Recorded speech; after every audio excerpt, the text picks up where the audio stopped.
We provide you the platform to turn your dreams into reality. Give wings to your aspirations with KR Mangalam University.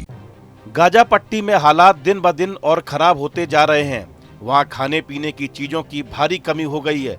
लोग भुखमरी की कगार पर पहुंच चुके हैं। इस संकट के बीच अब इजराइल ने एक अहम ऐलान किया है। इजरायली सेना ने कहा है कि वो गाजा के 3 इलाकों में रोज 10 घंटे के लिए अपना सैन्य अभियान रोक देगी। का मकसद वहां की बिगड़ती मानवीय स्थिति में थोड़ी राहत देना है। ये फैसला गाजा के मुवासी, दीर अल बलाह और गाजा सिटी जैसे क्षेत्रों में लागू होगा। यहाँ हर दिन सुबह 10 बजे से रात 8 बजे तक कोई सैन्य कार्रवाई नहीं की जाएगी।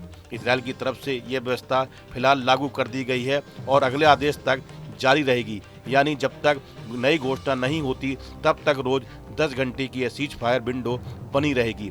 इस अस्थायी युद्ध विराम से अंतर्राष्ट्रीय राहत संगठनों को बड़ी राहत मिली है। अब वे इस समय का इस्तेमाल कर गाजा के अंदर राहत सामग्री, भोजन, दवाइयाँ और पीने का पानी पहुंचा सकेंगे। रेड क्रॉस, यूएन एजेंसियां और स्थानीय स्वयंसेवी संस्थाएं पहले से ही युद्ध क्षेत्र में सक्रिय हैं, लेकिन लगातार गोलीबारी और बमबारी की वजह से उनका काम बाधित हो रहा था। सेना ने एक बयान में कहा कि वह सहायता एजेंसियों को गाजा में लोगों तक भोजन और अन्य आपूर्ति पहुंचाने में मदद करने के लिए सुरक्षित मार्ग भी निर्धारित करेगी। इजरायल के सरकारी टीवी चैनल कान न्यूज के अनुसार प्रधानमंत्री नेतन्याहू ने रक्षा मंत्री इजरायल काट्ज, विदेश मंत्री गिदोन सार और अन्य वरिष्ठ अधिकारियों के साथ चर्चा के बाद गाजा की स्थिति पर अंतर्राष्ट्रीय दबाव में यह फैसला लिया। इससे पहले शनिवार को इजरायली रक्षा बलों ने एक बयान में कहा था कि गाजा में मानवीय सहायता की हवाई आपूर्ति देर रात फिर से शुरू हो जाएगी।